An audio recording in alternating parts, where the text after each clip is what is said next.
नमस्कार, मैं अंजलि सुहाने आज के इस वीडियो लेसन में आपका स्वागत करती हूँ। आज का विषय है समस्या समाधान कौशलों का विकास। तो गणित एक ऐसा विषय है जो मौका देता है बच्चों के अंदर समस्या समाधान कौशल का विकास करने का। वो समस्याएं गणित की समस्याएं होती हैं और धीरे धीरे जब हम गणित की समस्याएं सॉल्व करना, हल करना उनको सिखाते हैं तो धीरे धीरे वो कौशल उनके अंदर डेवलप होने लगता है। अर्थात वो गणित से वो उनके दिमाग में एक प्रक्रिया डेवलप होने लगती है उन समस्याओं को सॉल्व करते करते, कि उन समस्याओं का समाधान निकालते निकालते वो अपने दैनिक जीवन की समस्याओं का समाधान भी निकालने लगते हैं।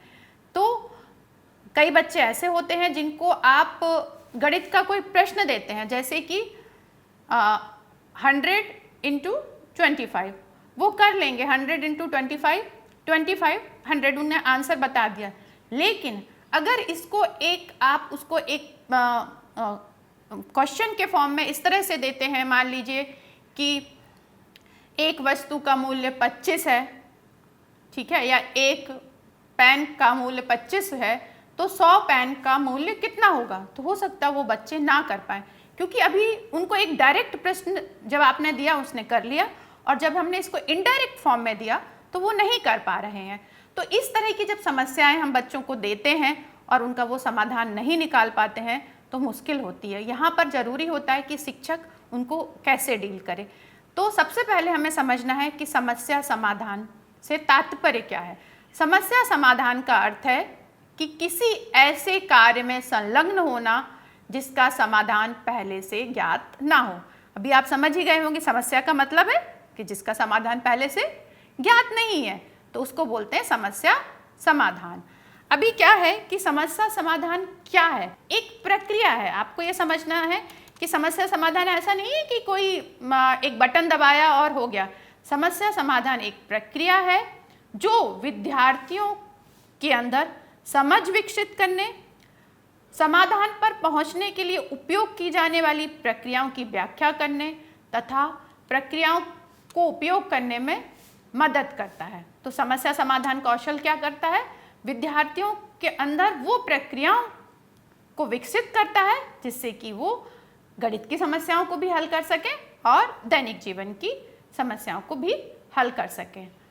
अभी आती है बात कि समस्या समाधान सीखना क्यों जरूरी है, क्यों आवश्यकता है समस्या समाधान कौशल को सीखने की। तो गणित का एक प्रमुख उद्देश्य इसीलिए रखा गया है क्योंकि समस्याएं हर व्यक्ति के जीवन में आती हैं और उनको अगर सॉल्व करना हम सीख लेते हैं तो हमारा जीवन आसान होता है। तो सबसे पहली बात है कि समस्या समाधान प्रक्रिया और समस्या समाधान रणनीतियों का अधिग्रहण बच्चों को विद्यालय से बाहर जीवन के लिए तैयार करता है। मतलब कि जो समस्या समाधान की प्रक्रियाएं हैं और उन प्रक्रियाएं और जो रणनीतियां हम अपनाते हैं उससे बच्चे क्या करते हैं? गणित की समस्याओं को तो हल करते ही हैं, साथ ही साथ जब उनके दैनिक जीवन में भी कोई भी समस्या आती है उस समस्या का समाधान भी वो निकाल पाते हैं। तो यह है इसका पहला एक मुख्य उद्देश्य है कि हम समस्या समाधान कौशलों का विकास बच्चों के अंदर क्यों करें। दूसरी बात है कि जो समस्या समाधान कौशल हैं वो बच्चे के अंदर रचनात्मक, विवेचनात्मक और तार्किक रूप से सोचने की क्षमता विकसित करते हैं। जब भी बच्चे के पास कोई समस्या आती है तो उसको सॉल्व करने के लिए क्या होता है, जब वह चिंतन करता है तो उसके अंदर रचनात्मक चिंतन, कंस्ट्रक्टिव चिंतन, विवेचनात्मक चिंतन, मतलब वो क्रिटिकली होकर सोच पाता है, वो कंस्ट्रक्टिव होकर सोच पाता है, वो लॉजिकल होकर सोच पाता है। तो इस तरह से समस्या समाधान से विद्यार्थी रचनात्मक, विवेचनात्मक और तार्किक चिंतन की क्षमता उनके अंदर विकसित होती है। और तीसरी बात, संसार की जांच और समझने की क्षमता विकसित होती है। मतलब वो अपने चारों ओर की चीज़ों को समझ पाते हैं। संसार मतलब उनके आसपास का जो वातावरण है उसको समझ पाते हैं, उसको इवैल्यूएट कर पाते हैं, उसकी जांच कर पाते हैं। तो ये बात हुई कि समस्या समाधान कौशल कि क्यों जरूरी है। अब बात आती है कि समस्या समाधान जो है वो एक, मैंने पहले कहा समस्या समाधान क्या है, एक प्रक्रिया है। ये स्टेप बाय स्टेप होती है। अगर किसी समस्या को समाधान करना है तो इसके कई स्टेप हैं, यानी कि समस्या समाधान के कई चरण हैं। तो पहला चरण क्या है, आप स्लाइड में देख सकते हैं, 4 चरण, इसके 4 चरण होते हैं। पहला चरण होता है समस्या को समझें। पहला क्या हुआ, अभी हम इसकी डिटेल में बात करेंगे। अभी हम सिर्फ ये 4 चरण क्या है इनकी बात करते हैं। पहला है समस्या को समझना, दूसरा है रणनीति खोजना, ठीक है, उस समस्या के समाधान के लिए क्या करना, रणनीति खोजना। फिर समस्या को हल करने के लिए रणनीति का प्रयोग करना। तीसरा, जो समस्या आपने समझ ली है उसके बाद आपने रणनीति खोज ली है, उसका प्रयोग करना। फिर पीछे मुड़कर देखना और समस्या पर पुनः विचार करना, मतलब कि जो समाधान आपने ढूंढा है वो समाधान कितना सही है या नहीं है, उस पर पुनः विचार करना। तो इस तरह से हम संक्षिप्त में कहेंगे समस्या समाधान के 4 चरण क्या हैं, अभी आप इस स्लाइड में देख सकते हैं। और बहुत संक्षिप्त में मैं इस बात को कहा है। पहला चरण पढ़ें और समझें। कोई भी समस्या दी है पहले उसको पढ़ना है ठीक से, फिर समझना है, फिर क्या करना है, सोचना है कि उसके बारे में सोचना है।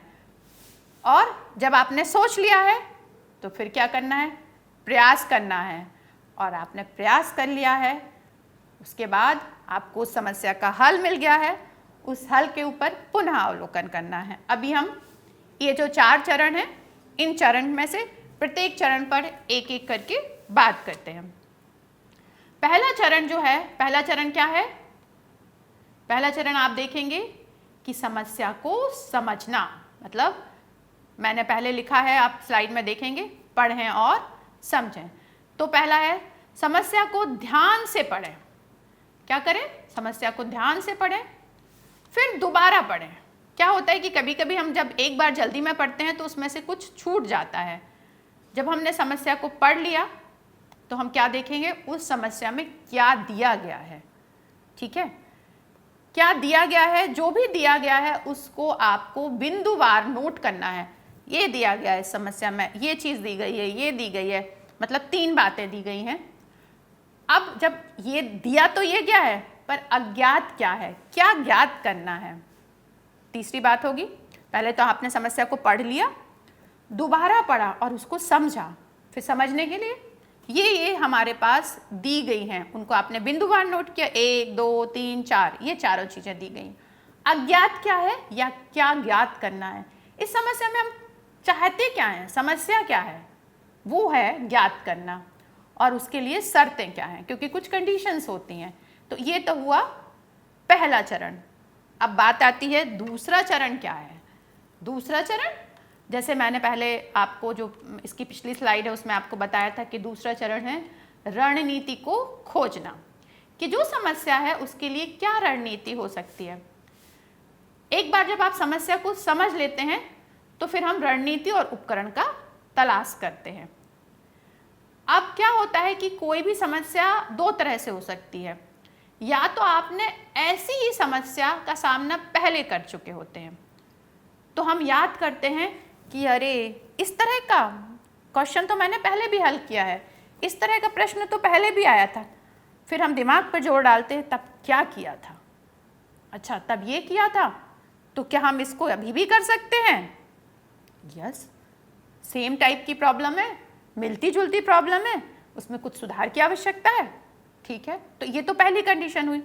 दूसरी कंडीशन हो सकती है कि एक अपरिचित समस्या है, जो समस्या अभी क्वेश्चन आपको दिया गया है वो समस्या उसने पहले नहीं देखी थी, उसको उस तरह की समस्या के बारे में पहले से पता ही नहीं है, मतलब नहीं किया है। तो क्या करेंगे, अब समस्या तो आ गई है, ऐसी समस्या को पहले कभी हल नहीं किया है, तो हम अपने गणितीय ज्ञान, जो भी ज्ञान हमें उससे रिलेटेड पता है, मान लीजिए कोई प्रतिशत का प्रश्न है, प्रतिशत से रिलेटेड आपको जो भी नॉलेज है, अगर कोई प्रायिकता से संबंधित है तो उससे संबंधित जो भी आपने पढ़ रखा है उस ज्ञान का प्रयोग, मतलब यहाँ आपको अपने ज्ञान को खोजना है कि आपको क्या क्या आता है, उस समस्या से संबंधित आपको क्या क्या पता है, उसको जानना है, उसको प्रयास करना है और पहचानना है, और फिर सोचना है कि इस स्थिति में आपकी क्या कौन कौन सी चीज़ें हैं जो आपको मदद कर सकती हैं, कौन कौन सी रणनीति है जो आपके लिए सहायक हो सकती है। समस्या समाधान एक एल्गोरिथम की तरह है, चरण बाई चरण। पहला हुआ पढ़ा और समझा, दूसरा हुआ रणनीति को खोजा। अभी हम दूसरे स्टेप पर आ गए हैं, रणनीति को खोज लिया है। अब तीसरा जो स्टेप होगा वो होगा कि प्रयास करना, मतलब जो रणनीति खोजी है उसका प्रयोग करना। तो एक अगर परिचित समस्या है, जैसे आप कर चुके हैं, तो पिछली विधि में जो आपने उस समय काम किया था, क्या उसमें किसी संशोधन की ज़रूरत है? अगर संशोधन की ज़रूरत है तो संशोधन करके उसको हल करने की कोशिश करेंगे। ठीक है, यहाँ हमको प्रयास करना है। ठीक है, वो समस्या का रणनीति तो हमने सेकेंड स्टेप में ढूंढ ली थी, यहाँ उसको अप्लाई कर देना है, उसको प्रयोग कर लेना है। और अगर अपरिचित समस्या है तो हम कुछ नई विधि का प्रयोग करेंगे जो आपने पहले से तय कर ली है थर्ड स्टेप में, और जो इससे के लिए रेलिवेंट है। ठीक है, जो इसके लिए क्या है, प्रासंगिक है। तो ये तो हुआ हमारा तीसरा चरण। अब चौथा चरण आता है। अपने आप एक समस्या का हल तो आपने निकाल लिया, उस समस्या का हल आ गया है।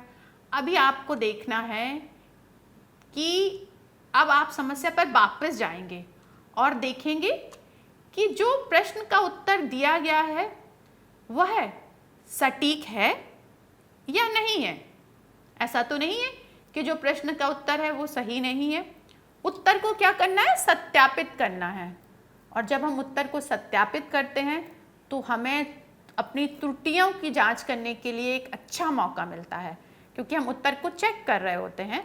तो हमें अपनी उसमें अगर कोई गलती हुई है तो हमें पता चल जाता है, और अगर हमें पता चलता है कि कोई त्रुटि हुई है तो हम क्या करते हैं, समस्या को हल करने का दूसरा तरीका देखते हैं। ठीक है, हमने देखा कि जब हमने फिर से, इसको बोलते पुनः अवलोकन करना, पीछे जाना समस्या के, फिर से प्रारंभ से और पुनः अवलोकन करना, बैक से शुरू करके। और फिर यहाँ हम देखते हैं कि कोई त्रुटि तो नहीं हुई है, जो उत्तर है वो सटीक है। अगर नहीं है तो हम फिर से कोई दूसरी रणनीति अपनाते हैं।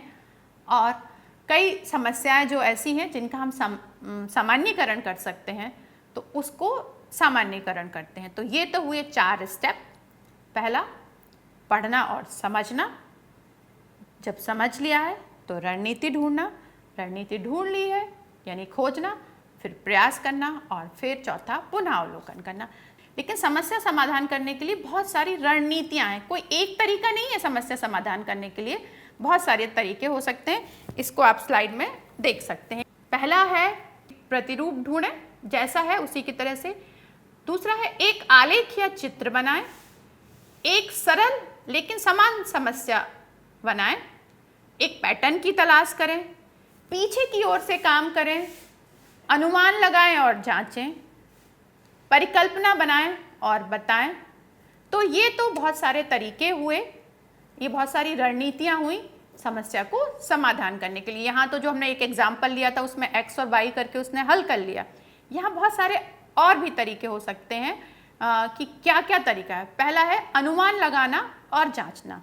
अनुमान लगाने के बारे में क्या करते हैं कि एक ऐसे उत्तर के बारे में सोचें जो हेल्प कर सकता है, जो काम कर सकता है, और फिर अपने अनुमान का क्या करना है, आपको परीक्षण करना है। ठीक है, आपने सोचा कि ये इस समस्या का समाधान हो सकता है, आपने अनुमान लगाया और उससे उसका हल निकालने की कोशिश की।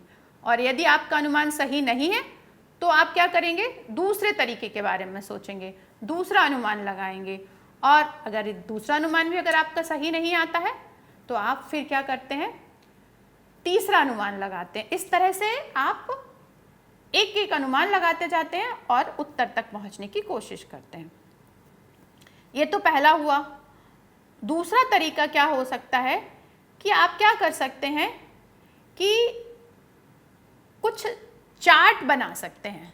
ठीक है, आप क्या कर सकते हैं कि कुछ समस्या जो दी गई है उसके समाधान के लिए क्या कर सकते हैं, सूची बना सकते हैं या आरेख बना सकते हैं। तो उसके लिए क्या करेंगे कि सबसे पहले तो आप समस्या को ठीक से पढ़ेंगे। ठीक है, समस्या जब ठीक से पढ़ लेंगे तो उसके बाद क्या करेंगे कि देखेंगे कि इसमें क्या क्या दिया गया है। उसके बाद देखेंगे चार्ट में कौन कौन सी चीज़ें आनी चाहिए, कौन कौन सी जानकारी आना चाहिए, उसको नोट करेंगे। जो भी जानकारी दी गई है उसको व्यवस्थित करेंगे, रिकॉर्ड करेंगे और उससे कुछ निष्कर्ष निकालने की कोशिश करेंगे। मतलब आप ग्राफ बना सकते हैं, बार ग्राफ बना सकते हैं, पाई ग्राफ बना सकते हैं। तो इस तरह से दूसरा तरीका हो सकता है सूची बनाना और चार्ट बनाना। तीसरा तरीका जो है वो होता है एक पैटर्न की तलाश करना। आप स्लाइड में देख सकते हैं कि यहाँ एक पैटर्न दिया गया है और उस पैटर्न के आधार पर आपको अगला आंसर क्या होगा वो देखना है। तो इसमें क्या करेंगे, सेम सभी में कोई भी रणनीति आप अपनाएं, सबसे पहले तो आपको समस्या को ठीक से पढ़ना है। जानकारी में क्या क्या दिया है उसको क्या करना है, सूचीबद्ध करना है। ठीक है, फिर उसके बाद उस सूची की आप जांच करेंगे और देखेंगे कि यहाँ पे क्या पैटर्न आ रहा है। ठीक है, और जो जानकारी नहीं दी है उसको खोजने का प्रयास करेंगे। ठीक है, तो ये हुआ पैटर्न का प्रयोग करना। अभी आप इस स्लाइड में देखेंगे यहाँ पर एक आकृति दी गई है जो एक एक डायरेक्शन में रोल हो रही है। तो जो अगला वाला क्वेश्चन मार्क दिया गया है वहाँ पर क्या आएगा, तो अगर यहाँ पर आप उसको एक एक करके स्टेप बाय स्टेप देखेंगे तो आपको उसका आंसर मिल जाएगा। अगली रणनीति हो सकती है तर्क का प्रयोग करना। ये बहुत ज़्यादा हम गणित में प्रयोग करते हैं, तर्क का प्रयोग करना।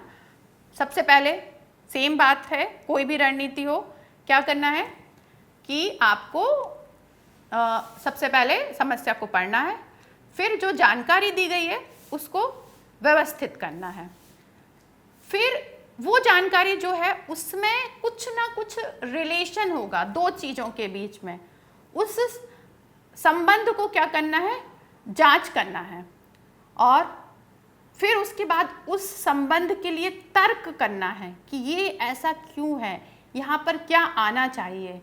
ठीक है, तो वो होगा तार्किक उत्तर पाने के लिए जानकारी के बारे में से जो जानकारी दी गई है उससे सोचना, फिर तार्किक निष्कर्ष पर पहुँचने के लिए जो भी संबंध दिया है उस संबंध को पहले आप समझेंगे और फिर उसको सामान्यीकृत करेंगे। ये हुआ तर्क वाला बात। फिर होता है अगला जो होता है उसको बोलते हैं हम, मतलब उल्टी दिशा में काम करना या पश्चिम दिशा में काम करना या पीछे से शुरू करना। ये बहुत सारी गणित की समस्याएं होती हैं जिसमें हम क्या करते हैं, जो प्रारंभ में समस्या दी गई है, क्या दिया गया है उससे शुरू ना करके क्या ज्ञात करना है वहाँ से शुरू करें, यानी समस्या के अंत से शुरू करते हैं। क्या करते हैं, जो समस्या के आखिरी में दिया गया है वहाँ से शुरू करते हैं और समस्या का समाधान करने के लिए अंत से शुरुआत करते हैं और अंत से एक एक कदम आगे बढ़ते हैं और प्रारंभ तक जाते हैं। तो इस तरह से ये होता है उल्टी दिशा में या पश्चिम दिशा में या पीछे की दिशा से काम करना।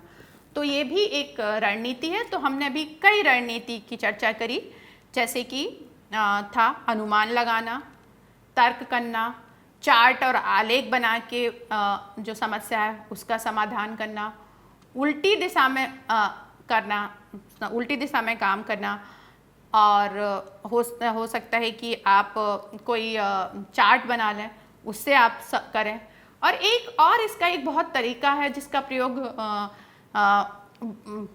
कक्षाओं में बहुत किया जाता है। कक्षा में जब समस्या सॉल्व कर रहे होते हैं तो करते हैं और दैनिक जीवन में भी करते हैं कि एक सरल लेकिन समान समस्या बनाना। मतलब समस्या तो आपको ऑलरेडी दी गई है, उसको क्या करना, पहले तो समस्या को आपको ध्यान से पढ़ना है, फिर समस्या क्या है, बहुत बड़ी है, तो उसको क्या करना है, छोटे छोटे सरल भागों में विभाजित कर लेना है।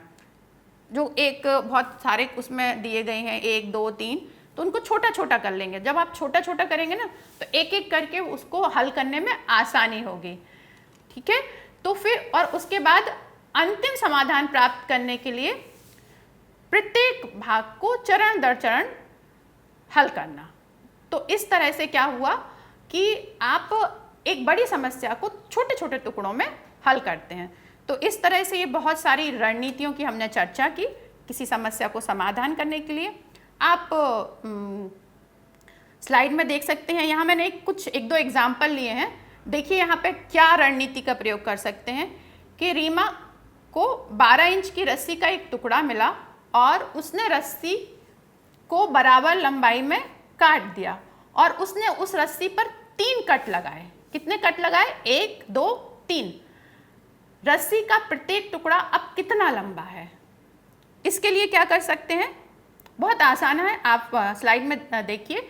एक रस्सी ले लें और बच्चे ने क्या किया, एक रस्सी ली, 12 उसकी इंच की जो रस्सी थी, और उसमें क्या किया, 3 जगह से बराबर कट लगा दिए और फिर देखा कि प्रत्येक टुकड़ा कितने का है।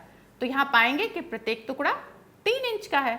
तो ये क्या हुआ कि एक रणनीति का प्रयोग किया। अदरवाइज इसको ऐसे करते कि इसको सॉल्व करने की कोशिश करते तो भी हो सकता था, लेकिन यहाँ पर उसने एक फिगर बनाया और उससे उसको सॉल्व कर लिया। दूसरा है, एक अन्य क्वेश्चन को देख सकते हैं कि मेरे पास 5 अंक इकाई स्थान पर है और मैं 40 से बड़ा हूं लेकिन 49 से कम हूं। ठीक है, मैं कौन सी संख्या हूं भाई? इकाई स्थान पर क्या है?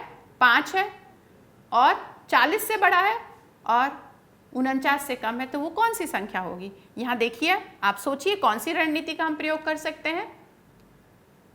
एक अन्य प्रश्न है 1 3 6 10 15। अगली 2 संख्याएं कीजिए। यहाँ पे क्या कर सकते हैं हम? यहाँ कौन सी रणनीति का प्रयोग कर सकते हैं? यहाँ पर हम पैटर्न का प्रयोग कर सकते हैं, यहाँ हम लॉजिक का प्रयोग कर सकते हैं। इस तरह से हम बहुत सारी समस्याएं, गणितीय समस्याएं होंगी जिनका हम समाधान विभिन्न रणनीतियों के द्वारा कर सकते हैं। अब आता है कि समस्या समाधान में कौन कौन से कौशल शामिल होते हैं। समस्या समाधान मैंने पहले भी बताया कि एक स्टेप बाय स्टेप चलती है, तो इसके साथ कौन कौन से? सबसे पहला कौशल होगा समझ के साथ पढ़ना, क्योंकि पढ़ना नहीं है, सिर्फ समस्या को समझना है। फिर आगमनात्मक और निगमनात्मक तर्क, रचनात्मक सोच और फिर विवेचनात्मक सोच। ये चारों जो होंगे वो कौशल समस्या समाधान के साथ शामिल होते हैं।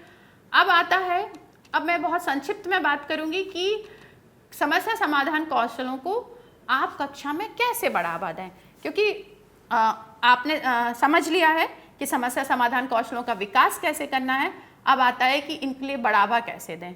आप बच्चों को विभिन्न प्रकार की बहुत सारे प्रश्न हल करने का मौका दें। पहली बात, जितने ज़्यादा आप उनको प्रश्न देंगे उतना ही उनके अंदर समस्या समाधान कौशल का विकास होगा। दूसरा, बच्चों को निर्णय लेने दें। आप पहले से नहीं बताएं कि इसमें आपको क्या फॉर्मूला लगाना है, किस मेथड से करना है, कौन सी रणनीति लगाना है। बच्चों को निर्णय लेने दें। जितना वो निर्णय लेंगे, हो सकता है वो सही हो या गलत हो, लेकिन उससे उनके अंदर वो प्रक्रिया कौशलों का विकास होगा। चर्चा को बढ़ावा दें। बच्चों को ग्रुप में काम करने का मौका दें, जिसमें बच्चे डिस्कशन करें कि ये प्रश्न है, इसके लिए क्या रणनीति हो सकती है, तो उससे के अंदर भी उनके अंदर बहुत सी प्रक्रिया कौशलों का विकास होता है। मौलिकता और आविष्कार को प्रोत्साहित करें। हो सकता है कि एक प्रश्न का सामान्य तरह सभी बच्चों ने एक ही तरह से हल किया हो, 3-4 बच्चों ने उसको कुछ अलग तरह से हल किया हो सकता है वो तरीका लंबा भी हो, लेकिन वहाँ पर टीचर का काम है कि उसकी उस क्रिएटिविटी को, उसकी जो मौलिकता है उसको बढ़ावा दें। प्रतिबिंबन को प्रोत्साहित करें, मतलब बच्चे को रिफ्लेक्शन आना चाहिए कि ये किया है, ये सही है तो क्यों है, गलत है तो क्यों है। फिर कक्षा में कुछ ऐसे प्रश्न हैं, क्या होगा, अगर ऐसा हो तो क्या होगा, और अगर ऐसा नहीं हो तो क्या होगा। इस तरह के प्रश्न पूछें और उनको प्रोत्साहित करें। तो ये शिक्षक का काम है। गणित के सफल शिक्षक होने के लिए जरूरी है कि आप बच्चों के अंदर कक्षा में उनकी सहभागिता बढ़ाएं, उनको ज़्यादा से ज़्यादा प्रश्न पूछने का मौका दें, उनके अंदर रिफ्लेक्शन स्किल डेवलप करें, और ये सब जब करेंगे तो उनके अंदर automatic problem solving skill develop हो जाएगी। तो मैं उम्मीद करती हूँ कि इस वीडियो लेसन को आप समझ के और ये जो कौशल का विकास कैसे करना है, उसको समझ पाए होंगे और आप इसका प्रयोग अपनी गणित की शिक्षण में जरूर करेंगे। और जब आप इसका प्रयोग कक्षा में करेंगे तो निश्चित ही बच्चे कक्षा में उत्साहित होकर गणित को सीखेंगे और गणित उनको रुचिकर लगेगा और बच्चों के अंदर समस्या समाधान कौशल का विकास होगा। और जब उनके अंदर समस्या समाधान कौशल का विकास होगा तो वह इस कौशल का उपयोग अपने दैनिक जीवन में भी कर पाएंगे। तो मैं उम्मीद करती हूँ कि आप इन कौशलों का विकास अपनी कक्षा में बच्चों के अंदर करेंगे और गणित के एक प्रभावी शिक्षक बन पाएंगे। बहुत बहुत धन्यवाद।